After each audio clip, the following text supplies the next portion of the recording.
Namun yang unik adalah kalau kita perhatikan kasus pandemi yang terjadi sekarang, ini pun potensial untuk disebut sebagai fitnah duhaima. Bahkan kami khawatir justru ini jauh lebih cocok dengan ciri-ciri yang disebutkan, 4 ciri tadi. Hanya saja ciri yang keempatnya belum muncul. Mari kita lihat satu persatu ciri-ciri itu, kita kaitkan dengan pandemi COVID-19 ini. Yang pertama dikatakan oleh Nabi SAW, Bismillahirrahmanirrahim. Bismillahirrahmanirrahim. Assalamualaikum warahmatullahi wabarakatuh. Alhamdulillahi rabbil alamin. Wassalatu wassalamu ala ashrafil anbiya'i wal mursalin, Sayyidina Muhammadin wa ala alihi wa ashabihi ajma'in. Faqala ta'ala fi kitabihil karim, ba'da a'udzu billahi minasyaitonir rajim, Ya ayyuhalladzina amanu taqullaha haqqa tuqatih wa la tamutunna illa wa antum muslimun.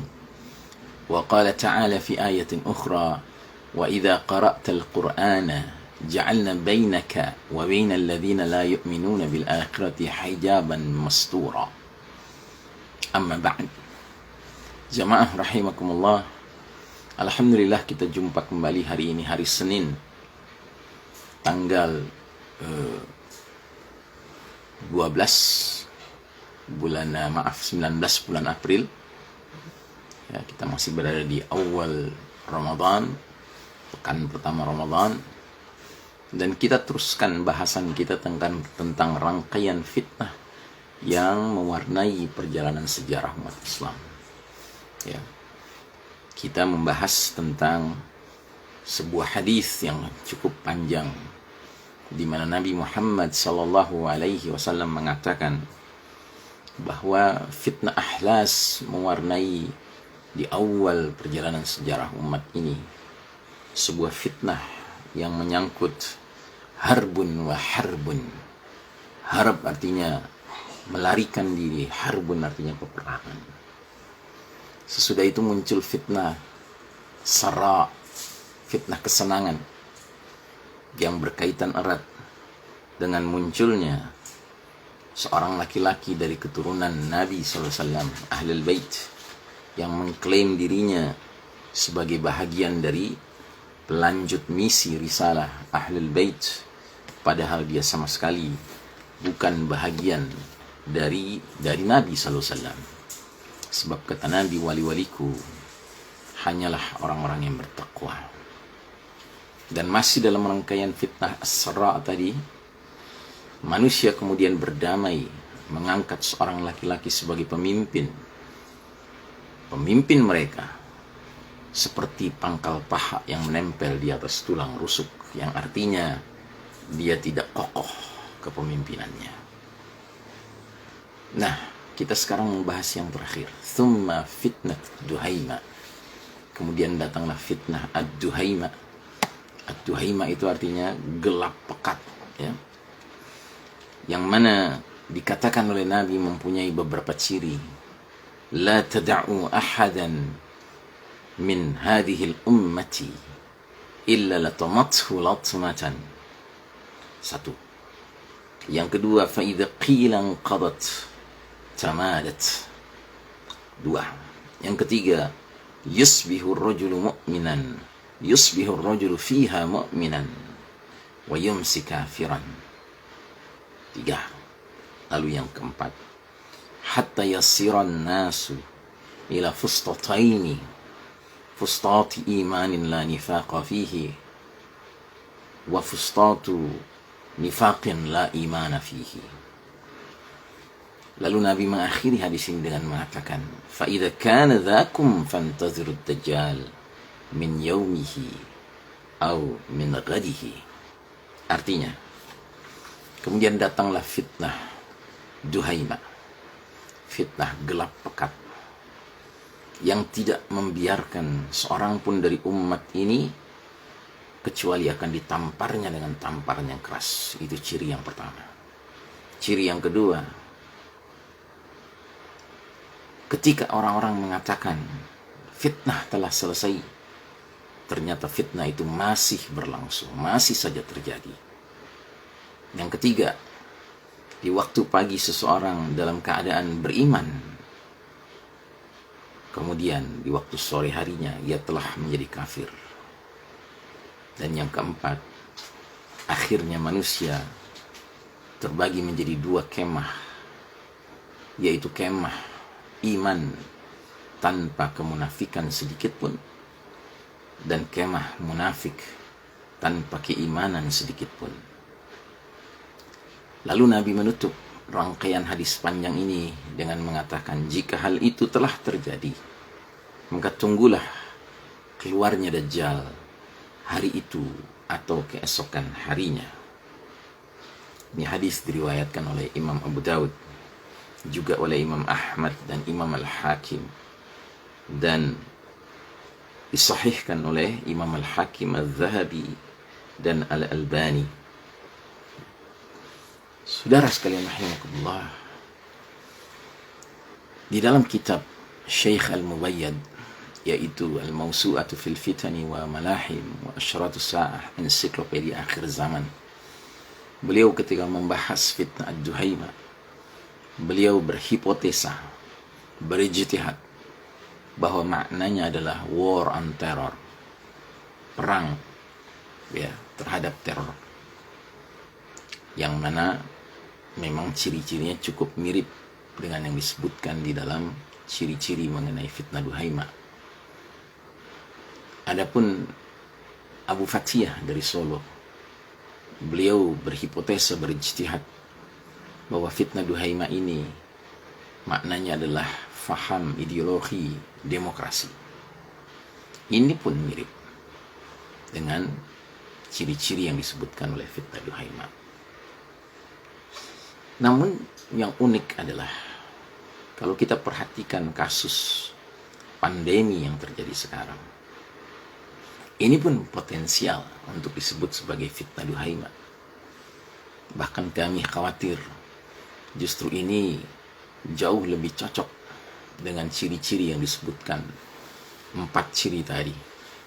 Hanya saja ciri yang keempatnya belum muncul.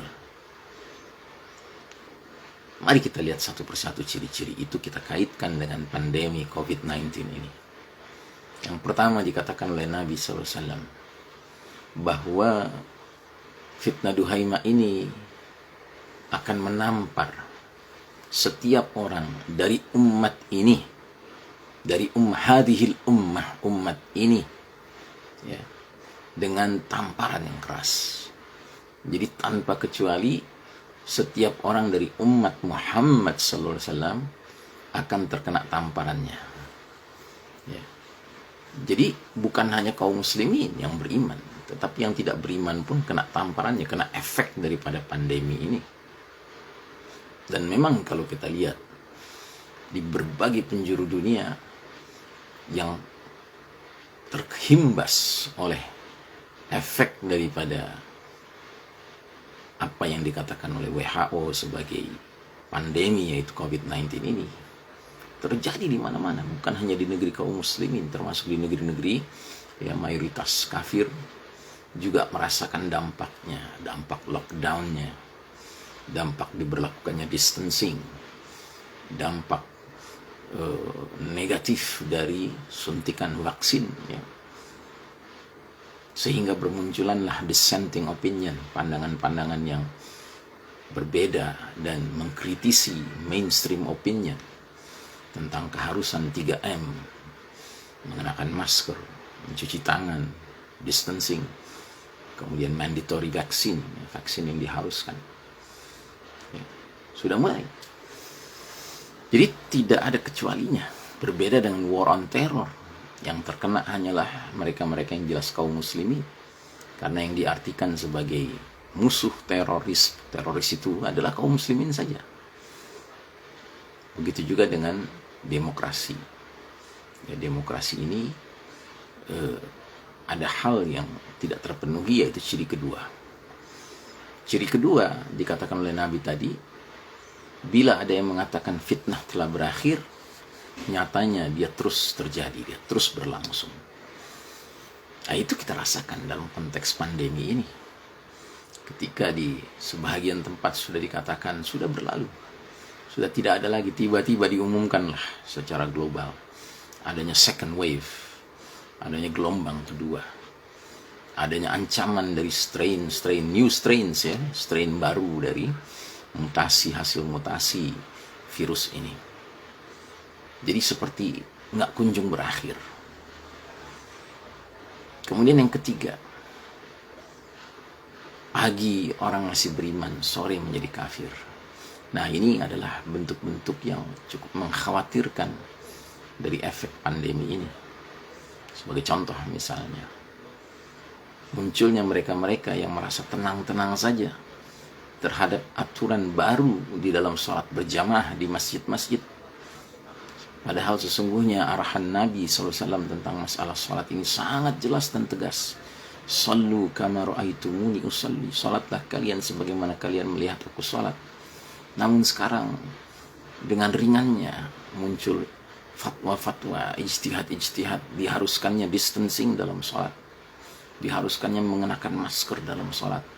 Padahal Nabi mengatakan terlarang seseorang itu dalam keadaan sholat menutup mulutnya.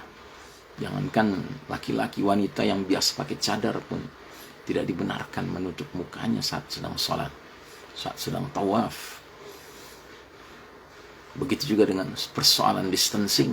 Jelas-jelas Nabi mengatakan, la tadharu furujatin lisyaitan. Janganlah kalian biarkan celah-celah di antara kalian yang sholat berjamaah sebagai tempat bercokolnya, bertenggernya ya, syaitan.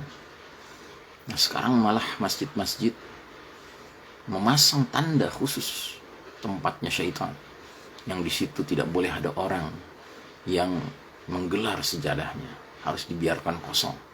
Ini mengerikan sekali. Padahal ancamannya serius. Nabi Muhammad SAW mengatakan dalam sebuah hadis, di hari berbangkit nanti aku akan menunggu umatku di telagaku. Aku akan bisa mengenali umatku dari bekas wudhunya yang menyebabkan wajahnya bercahaya, tangannya bercahaya, kakinya bercahaya. Ketahuilah ada sebagian orang yang seperti itu, aku panggil dia.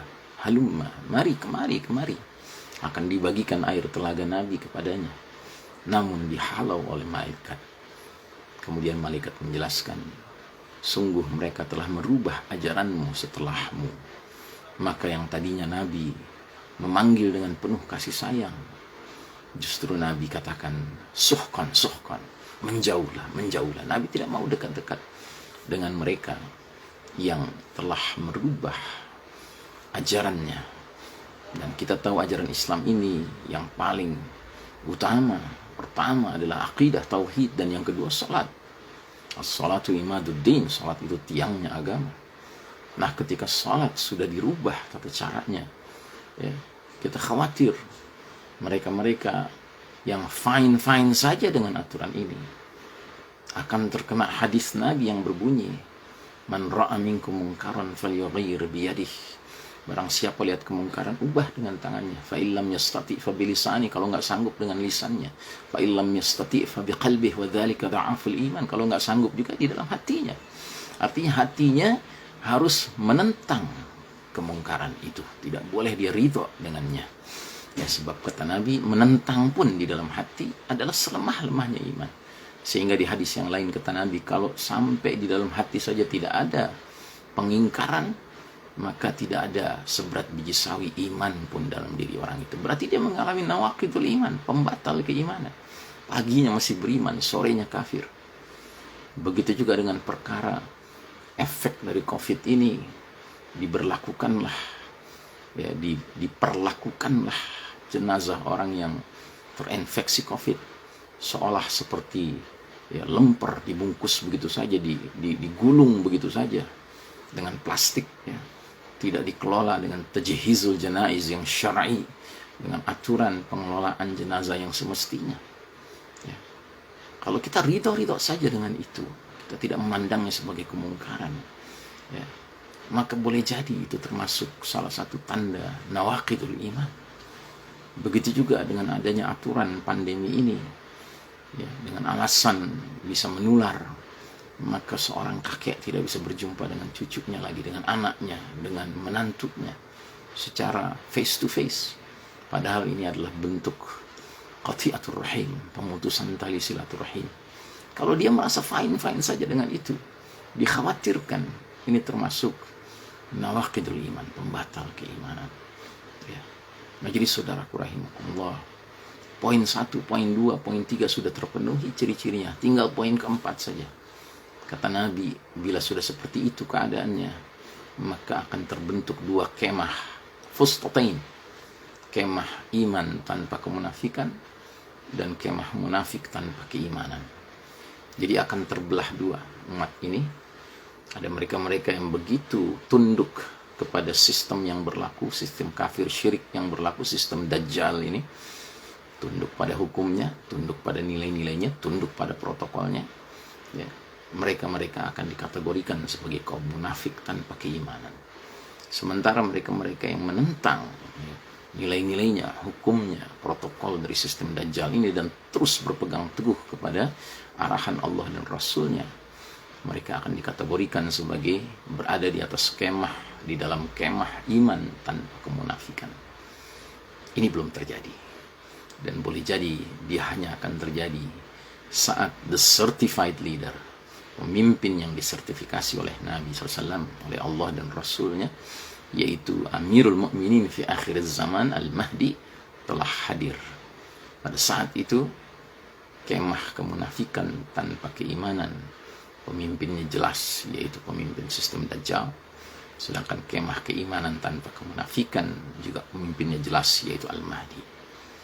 Saudaraku rahimakumullah, mari kita jaga iman dan keistiqomahan iman kita, sebab fitnah semakin dahsyat. Sallallahu ala nabiyina Muhammadin wa ala alihi wa ashabihi ajma'in. Assalamualaikum warahmatullahi wabarakatuh. يا صل وسلم